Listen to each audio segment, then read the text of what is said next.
Hello and welcome to the Taxcast, the Tax Justice Network podcast. We're all about fixing our economies so they work for all of us. I'm your host, Naomi Fowler. You can find us on most podcast apps. Our website is www.thetaxcast.com. You can subscribe to the Taxcast there, or you can email me on naomi@taxjustice.net and I'll put you on the subscribers list. Let me know what you think of the show. What do you want to hear more about? What do you want to hear less about? I'm always happy to hear from you. Okay, so in this month's Taxcast, it may not sound like it, but this is history being made at the United Nations. The committee will now take action on draft resolution L11 Rev 1. May I take it that the committee wishes to adopt draft resolution L11 Rev 1? I hear no objection. Draft resolution L11 Rev 1 is adopted. We're going to give you our fly-on-the-wall take on what happened at the UN on November the 24th, 2022. We're going to look at the power plays around what really is the beginning of the end of the OECD's 60-year reign as the world's leading rulemaker on global tax. I call to order the 25th plenary meeting of the Second Committee at the 77th session of the General Assembly. Okay, so usually a meeting with a title like that would make my eyes glaze over.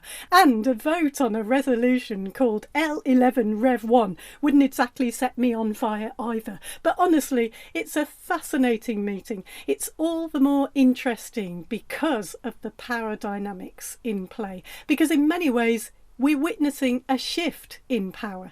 I'm going to put a link to the video in the show notes. It kicks off at about 20 minutes in. It's worth a look. But let's start by understanding what this resolution is and what nations have just voted for. Here's Alex Cobham of the Tax Justice Network.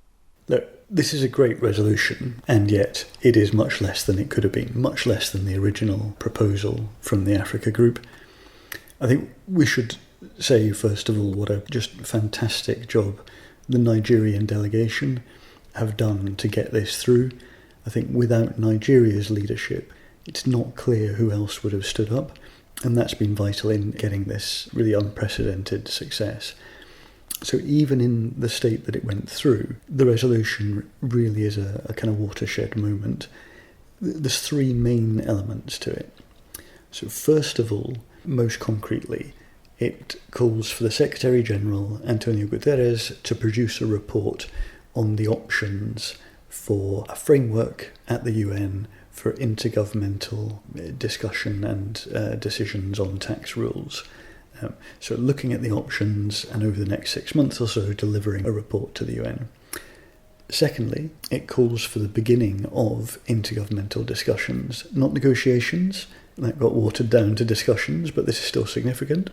And that will see countries and regions coming together and starting to formulate their positions on these questions. To what extent do they want to see a full intergovernmental body on tax under UN auspices? What do they want it to cover? What issues, what aspects, from transparency measures through to rule setting and so on? And what form do they think that should take? So it will effectively begin informally the process of negotiations. And then thirdly, the resolution calls for and establishes a session in the next General Assembly, so from September 2023, to discuss the Secretary-General's report and to consider decisions. And that's where you'd expect to see a resolution of the form that this one originally took, that basically fires the starting pistol on formal negotiations, sets out a timetable for those meetings and a budget to support that negotiation process. So that's been delayed in a sense to next year, but what we've already got in place is very significant. Yeah, and the Nigerian representative makes it really clear at this UN meeting about the interference and the attempts to water all this down. Let's listen here. Nigeria is happy to be taking this historic first step, but we are also troubled that this resolution could not be more ambitious. Most countries also find it difficult to accept the legitimacy of international norms or forums that they have no effective voice in shaping. We also have not had a single globally inclusive forum on international tax cooperation.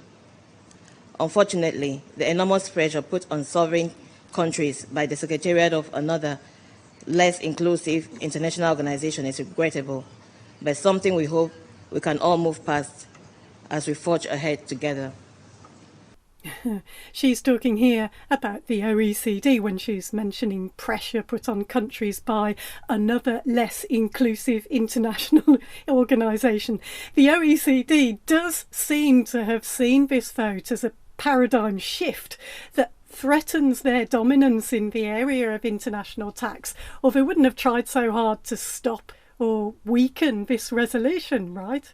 Yes, it's funny to hear the Nigerian statements referring to the very significant extent to which, although they don't name it, the OECD has lobbied its absolute hardest to try to get this blocked, and yet the resolution in the end went through unanimously by consensus.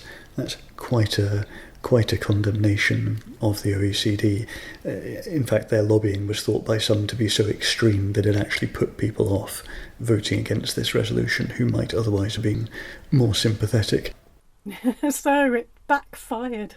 Even though the resolution did get passed, afterwards a load of countries, largely OECD members, then complained about how they weren't happy about it after all. Yes, I think, from the OECD's point of view, they'd be pretty disappointed that although these countries are so unhappy, none of them was willing to actually go the whole way and object. No, interestingly, they weren't willing. Joining us to analyse the vote on this historic UN resolution is the Tax Justice Network's Rachel Etter-Phoya in Malawi. Rachel, what did you make of this UN meeting? Naomi, and it was absolutely incredible to watch the proceedings at the UN, to see what was like a boxing match where the underdog Nigeria, representing the Africa group at the UN, alongside all other countries that have really been cut out of the international tax discussions, to stand up and say this is the time to change the rules of the game, to start negotiations on international tax. And it was so incredible because it is so different from how we've seen international tax negotiations over the last few years. The OECD, so the club of the richest nations, former imperial powers, they've been setting the rules for the last 60 years. They've had their banquet and they've been eating at it. They did, in the last couple of years, try to bring in a few more, but it wasn't to the banquet table. It was really around it, catching the scraps. And in this so-called inclusive framework, countries were pressured to sign up to things that they maybe wouldn't have signed up to otherwise. And the African Tax Administration Forum called out political pressure and coercion of members in these negotiations. Yes. And what's really striking to me straight away, just visually, when you watch this UN meeting, is that nations are all there. They're seated in alphabetical order. So you get Cameroon sitting next to Canada, Nepal sitting next to the Netherlands and New Zealand. Because if you compare that to the OECD, that's not the case at all for, let's say, Malawi, is it? Malawi doesn't have a seat at this banquet table. It's not even in the room getting scraps. And there are other countries like this. So you cannot talk about inclusivity if you are not talking about the entire world. And you have to look at the power dynamics in the room and who actually is calling the shots. And even though there are challenges with the UN system, at least every country is sitting side by side. Yes, and the African group of nations have really led the way throughout the process, all the way to the successful passing of this resolution. Sorting out the international tax system is really important for everyone, and it's really important for Africa. Africa is a net creditor to the world because of illicit financial flows of money that flow out of the continent illicitly. You might assume that the greatest flows are from criminal and corrupt activity, but actually the high-level panel report from a few years back that assessed the scale of illicit financial flows by the African Union saw that 60% of the illicit flows out of the continent are actually through trade. And unless we sort out the international tax system, this is not going to change. Countries have already committed to curbing illicit financial flows, which requires a change in the international tax rules. in signing up to the 2030 Agenda for Development, known as the Sustainable Development Goals. And part of the Addis Ababa action really explicitly states that we need to curb illicit financial flows if we're going to be able to finance the development that we need across the world. And this is also really explicit in Africa's own continental blueprint for development, the Africa we want, which is the Africa Union 2063 agenda. And delegates mention this as a reason for the resolution, that we need to change the tax system to tackle illicit flows. So that's why it's so important to hear South Africa reminding all the other UN members in the room that they have an obligation to implement the Addis Ababa Action Agenda on financing the development goals, and part of that is tackling illicit financial flows, which requires a shake-up to the international tax rules, because multinational companies are at the moment able to exploit the rules so that they can shift the profits out of the countries where they're actually doing business, where they're employing people, where they have the most customers, where they're extracting resources. Yes, and for particularly the smaller, less economically powerful nations, plundered nations, the OECD really hasn't delivered. Just one example is with the minimum global corporate tax rate of 15%. I mean, a while back we saw countries like Nigeria rejecting that for many reasons, not least that it actually undercut their corporate income tax rate of 30%. Here's the South African representative making a statement strongly supporting Nigeria's tabling of this UN resolution. South Africa supports the resolution tabled by Nigeria on behalf of the African Group, entitled Promotion of Inclusive and Effective International Tax Cooperation at the UN. It is now 7 years since the world adopted the first ever target to reduce illicit financial flows, including corporate tax abuse, following the report of the high-level panel on illicit financial flows out of Africa, chaired by South Africa's former president, Thabo Mbeki. This remains of critical importance for global efforts in support of sustainable development goals. Developing countries have for many years been calling for a global intergovernmental process to deal effectively with tax matters. Paragraph 29 of the Addis Ababa Action Agenda emphasizes that member states will increase their engagement on tax matters with a view of enhancing intergovernmental consideration of tax issues. We therefore believe that the time is now to realize one of the important aspects of the Addis Ababa Action Agenda, with a huge potential for scaling up domestic public resources. By supporting the adoption of the resolution before us, member states are indicating their support for an equitable and just world, and expressing support for the right to development for all states. A UN tax convention will set global standards and create the mechanism for transparency and accountability to address illicit financial flows and corporate tax abuse, amongst others. The UN is the most appropriate venue for this discussion due to its universal membership and all-inclusive character. We therefore call on all member states to support this resolution, thereby recommitting to strengthened international development cooperation. I thank you. That's the South African representative there. In this UN meeting, we're hearing so many representatives of countries saying what a great process the OECD has for achieving better global tax rules for all nations, and saying how inclusive it's been. Yeah, in the debate, we're hearing a lot from the core OECD member countries about how the OECD process is perfect and we don't need anything else. But they're arguing from a very weak position. You know, clearly the OECD process is not inclusive. The OECD is, in its own articles of association, is required to prioritise the economic interests of its own members. But also the inclusive framework process itself has been widely criticised by pretty much all of the non-OECD member countries in it, because it doesn't give them a vote, it doesn't give them an effective voice. They're really almost just there to sign on the dotted line, and that's become increasingly clear. But it isn't just that the OECD process hasn't been inclusive, it also hasn't been effective, so it hasn't delivered on its own timetable. So look, really, even for the OECD members, I think they themselves know it's quite a stretch to say that the OECD process has done anything other than really slowly fail and take up lots of people's time and resources.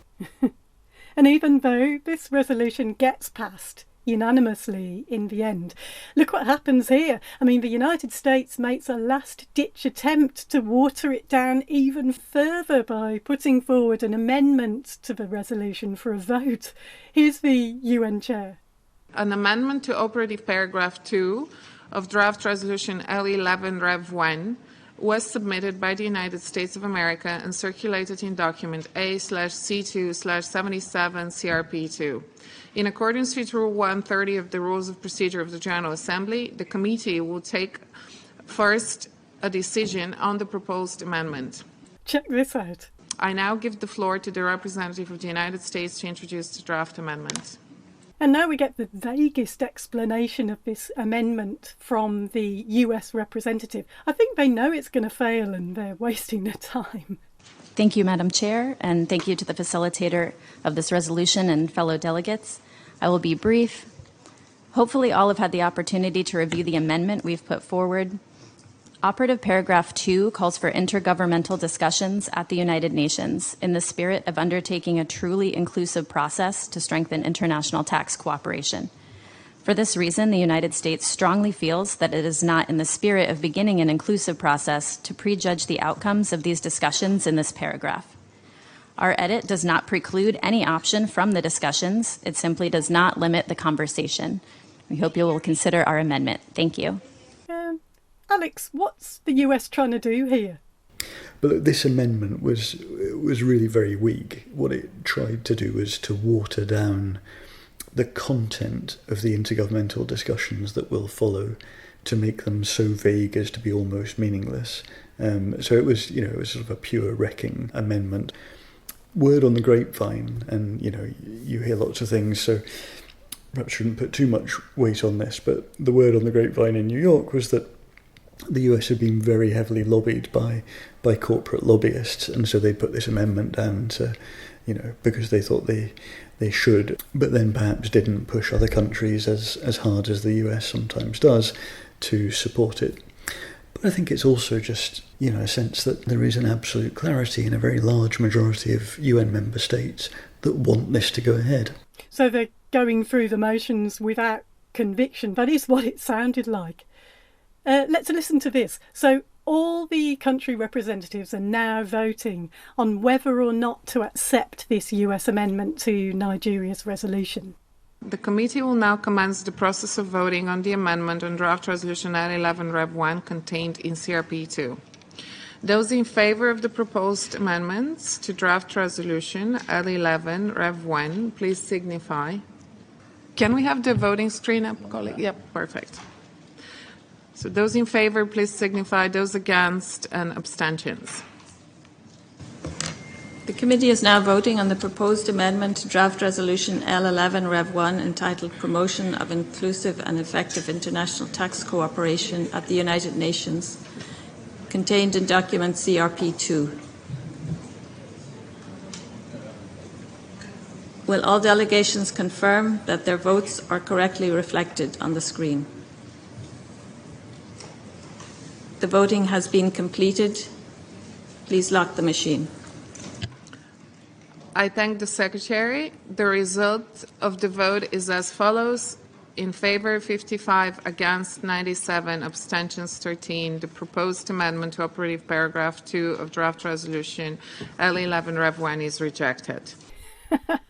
Now that is something the US is probably not used to. They got voted down. Yes, I'm sure the US is really not used to not getting its own way, including at the UN. It's also a quite significant sign just how few countries were willing to back that. And now that's out of the way, before Nigeria's resolution finally gets voted on, a number of nations are wanting to make statements. Here's Singapore having its say. In the current climate, when the UN is expected to address ever more complex and evolving challenges, it is imperative, especially for delegations from small states, that we avoid duplication of efforts as far as possible and maximize the limited resources available to us. We are also mindful of the important work on this topic already being done at other forums, such as the OECD G20 Inclusive Framework on Base Erosion and Profit Shifting and its two-pillar solution. It is in this spirit that Singapore engaged in the negotiations in good faith and worked with like-minded delegations to put forward compromise proposals that reflect a delicate balance and diversity of views on this matter. Alex, Singapore isn't an OECD member. Why do they seem so against a more inclusive UN forum for deciding tax rules? Singapore's a funny one. I mean, it's kind of long been known that within the G77 group, which is 134, I think, countries of mainly with lower per capita incomes, former colonies and so on, Singapore has very often been the one that stood out on tax issues in particular and tried to block unanimity, and the G77 operates by unanimity. What we've heard, although this hasn't been publicly confirmed, is that in this case the OECD actively sought out high-level policymakers in Singapore and asked them to prevent a G77 position in favour of the resolution. Now, with Singapore being by far the biggest corporate tax haven within the G77, perhaps that's canny politics by the OECD, but it seems pretty destructive and really kind of puts the lie to any claim that they're fighting this because they care about ending tax abuse. You know, you choose your friends and allies in this game, and they seem to have done that here. Interesting. And now the UK's wanting to speak ahead of the vote on the final resolution. Let's listen. In recent years, we've collectively made significant progress at the OECD. Who's we? The Global Forum on Tax Transparency, the Inclusive Framework on Base Erosion and Profit Sharing, and the OECD's two-pillar solution are all significant steps in building a fairer international tax system for all, including developing countries. These initiatives are open to all. Non-OECD members participate in them on an equal footing. I don't think so. And now the UK representatives making it clear they voted in support of the US's amendment. That's the one that just got voted down. On the present resolution, we voted in favour of the amendments because the original language prejudges new initiatives at the United Nations, which could duplicate and potentially undermine existing OECD work. A lot of nations use this word duplicate over and over throughout the session, which is quite interesting. Time for the vote now. The actual vote on the actual resolution. The committee will now take action on draft resolution L11 Rev 1. May I take it that the committee wishes to adopt draft resolution L11 Rev 1? I hear no objection. Draft resolution L11 Rev 1 is adopted. Now, you'd think that would be that, right? I mean, this historic resolution is passed. It's passed by consensus, so it's unanimous. But then there are quite a lot of sulky, antagonistic statements from some countries, which, after all, have just agreed to pass the resolution. Right, Rachel? So what I found fascinating at the proceedings was that after the US's blow didn't really land and didn't wipe out the strong resolution, and then all the nations by consensus passed the resolution that is going to pave the way for tax negotiations to happen at the UN, there was a series of speeches given, like additional blows as if the match hadn't ended. It was quite incredible. It was, countries were laying their cards on the table. So we saw OECD member states talk a lot about duplication of efforts because they say that through their program, BEPS, which is base erosion and profit shifting, that they've been working on this and that the UN shouldn't duplicate the efforts. But as we know, these efforts at the OECD have not been inclusive. So you have countries that enable the most financial secrecy according to the Financial Secrecy Index, the notorious tax havens like Singapore, the US, Luxembourg, coming out after the resolution is passed to sort of throw punches in the air and say, we don't like this because it might duplicate efforts or it's going to cost a lot of money, and still trying to defend their banquet table as inclusive, as effective, And you have to imagine the other delegates in the room who are not at that banquet table, or maybe just around the edge of that table in the inclusive framework, who are shaking their heads inside. Yeah, we saw one nation after the other, overwhelmingly OECD member states, using this UN forum to kind of parrot very similarly worded objections about a resolution. They all just reluctantly passed. It's like they're all reading from the same page. This point we're hearing about, the potential duplication of the OECD process, about the scarcity of resources. I mean, this is really, it's not a question for UN member states, it's a question for the G20 to consider. It gave this mandate to the OECD to set these rules in 2019, even after the OECD had effectively failed in the first attempt from 2013 to 2015. The G20 countries have given the OECD an enormous amount of resources to do this, while at the same time, the core members of the OECD have repeatedly starved the UN system, including the UN Tax Committee, of any resources to do its job. Oh, and let's not forget the Inclusive Framework member countries have been required to pay the OECD for their membership at a table where they don't have an effective voice or vote. So we should be thinking about their scarce resources, and we should very much be encouraging them to allocate those scarce resources to a process where they do have the chance of an effective voice and effective vote. And that's only going to happen at the UN. So this isn't an argument that really holds any water at all. No. And after the resolution is passed, the US representative gives a pretty strong and disappointed statement. Listen to this. The United States joins consensus, but wishes to clarify its position on critical issues related to this resolution. We disagree with the notion implied by this resolution that there is not presently a highly inclusive forum working to strengthen international cooperation on tax. The United Nations intergovernmental process proposes a process that will tear down much of the progress that has been made in international tax cooperation since the 2008 to 2009 financial crisis, and will undermine the inclusive framework at the OECD, through which so much progress is being made.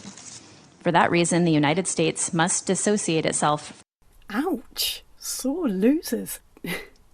Remember that part of the resolution calls for the UN Secretary-General to make a report on the next steps to enhance tax rule-setting leadership at the United Nations, something the Secretary-General has supported. The US doesn't like that. We feel calls for a new report by the Secretary-General at this time are inappropriate. Establishing a UN-headquartered, open-ended ad hoc intergovernmental committee to recommend new actions will undermine efforts both to stabilize the international tax system and help it become fit for purpose for the 21st century. Thank you. And as for what the Liechtenstein representative says, I really can't take this seriously. Madam Chair, the strengthening of international cooperation on taxation matters has been a long-standing priority for Liechtenstein. As a member of the Global Forum on Transparency and Exchange of Information for Tax Purposes, as well as the OECD G20 Inclusive Framework on Base Erosion and Profit Shifting, Liechtenstein is committed to international collaboration to tackle tax avoidance, ensure a more transparent tax environment, and strengthen the rule of law. Yeah, Liechtenstein. Liechtenstein has, I think, for a long time at the UN, been very much at the forefront of European jurisdictions fighting any kind of tax or transparency progress. To hear them say, we're against this because we're really strongly with the OECD's efforts against tax abuse, really confirms just how far jurisdictions like that are so heavily involved in facilitating tax abuse see the OECD process as being on their side. The rest of us can draw our own conclusions. And Rachel, your personal favourite, or should I really say unfavourite statement after the resolution was passed, is from South Korea. I found it quite astonishing to hear South Korea, in quite a patronising manner, say that the Africa Group had not followed the correct process in drafting the resolution. They even explicitly stated, this delegate from South Korea, that they do not agree that an inclusive discussion can take place only at the UN. That's convenient to say when you're sitting at the OECD's banquet table, isn't it? Exactly. Let's hear what the representative of the Republic of Korea has to say on the drafting of the resolution. It's pretty strong stuff. It was deeply unfortunate to see, in the first place, a draft simply tabled to establish a new legally binding mechanism without any preparatory work to accommodate different views and identify common ground. The draft, which was supposed to serve as a basis of the negotiations, only referred to unrealistic promises to create a new mechanism and ignored all relevant achievements, efforts, and progress accumulated over a very long time. This year's process should not constitute a precedent for our future process and must not ever be repeated again. The Republic of Korea agrees on the need for ensuring more inclusiveness and effectiveness in international tax cooperation. My country, however, does not agree that an inclusive discussion can take place only at the UN. The discussion should be guided by a pragmatic and effective approach instead of a political and simplistic one. We may have to ask ourselves if such a rushed launch of the UN consultations could promote and advance the relevance of the UN and the Second Committee and ensure genuine inclusiveness.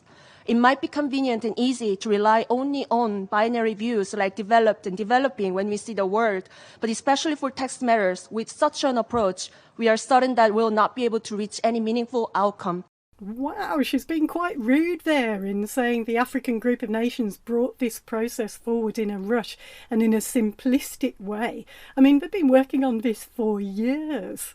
And some explicitly say that actually what you're saying isn't correct. I mean, the Eritrean representative speaking on behalf of the Africa groups says that we need a space that has equal footing for tax negotiations, clearly meaning that the OECD's process and inclusive framework is not that. Right. And here's the Eritrean representative. Tax-related illicit financial flows, including tax evasion and avoidance, are global problems and require global solutions and global cooperation. And no other multilateral fora is better than the United Nations to address such challenges and provide inclusive solutions. Effective international tax cooperation remains neglected in the global economic governance. It needs concerted joint efforts to bridge that gap through a comprehensive United Nations framework on tax. Developing and developed countries need to join forces in pursuit of just global UN-led solutions. The African Group stresses the need to promote tax cooperation and the establishment of a governance structure where all member states can participate on an equal footing, contrary to the structures that we have today. The group stressed the need to reinforce the global fight against illicit financial flows, including tax avoidance and evasion, by increasing transparency and cooperation between governments and by creating more coherent and less complex global tax rules, standards, and structures that fully take into consideration the interests, concerns, and needs of developing countries. This resolution is a milestone toward ensuring a high standard of transparency. The resolution aims to ensure cooperation among all member states to establish one coherent global system designed to work for all countries and not just a few. And I guess at the end of it all, after all is said and done, Nigeria's representative speaks so powerfully about how historic the resolution is and what it means to the sovereignty of African nations and other nations who finally have a place at an inclusive table. Madam Chair, Nigeria's presidency of the 74th General Assembly had jointly convened with Norway as President of Economic and Social Council, the high-level panel on financial accountability, transparency and integrity for achieving the 2030 agenda. One of the recommendations made over a year ago was the need for a fully inclusive and effective international tax cooperation at the United Nations. Madam Chair, African ministers publicly have stated their desire for a United Nations Tax Convention 6 months ago. We look forward to taking further steps as urgently as possible. We have only 8 years to realize our ambitious 2030 agenda. We will not achieve it unless we step up the pace of our efforts to reshape multilateralism for the 21st century. I thank you. That's the Nigerian representative. Alex, will this resolution really help African and other nations do that? I mean, we can hear in this session from the US and many other nations that although this resolution was unanimously passed by consensus, things seem far from consensus. Some of the world's most powerful countries don't like this at all. What are the battles ahead now? The hopes and the challenges? This is such an important question. Again, I want to reiterate just what a great job Nigeria has done with the full backing of the Africa Group. And they're really right to say there's only 8 years left, almost 8 going on 7. The Sustainable Development Goals were inaugurated in 2015 and included the first ever commitment to curb illicit financial flows, including from the panel chaired by Thabo Mbeki, the high-level panel on illicit financial flows out of Africa. They're dominated by corporate tax abuse. So it's really crucial that we get policy progress in that area. We also have, within the Sustainable Development Goals, tax identified as the primary means of implementation. So everything that the world is committed to in terms of the 2030 agenda really depends on effective progress against the international tax abuse that drains the world of perhaps $500 billion in revenues every year and forces inequalities systematically higher. The point, I think, now going into the discussions is whether, in good heart, the EU, the US, the UK, Japan, Korea, Canada, Australia, New Zealand, whether this set of countries wants to carry on blocking to try to keep their disproportionate power at the OECD intact at the expense of making effective progress against tax abuse. They have to really decide and come out and say it. Do they want to keep a bit more power that they can't make effective, or do they want to become part of a bigger and genuinely inclusive process that has the potential to finally deliver effectively against international tax abuse, against illicit financial flows, and for the 2030 agenda that they've all signed up to?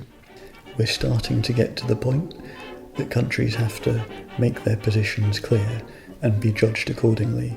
There's no more room to hide in the opacity of the OECD process. You've been listening to the Taxcast from the Tax Justice Network. That's it for now. Thanks for listening. We'll be back with you next month.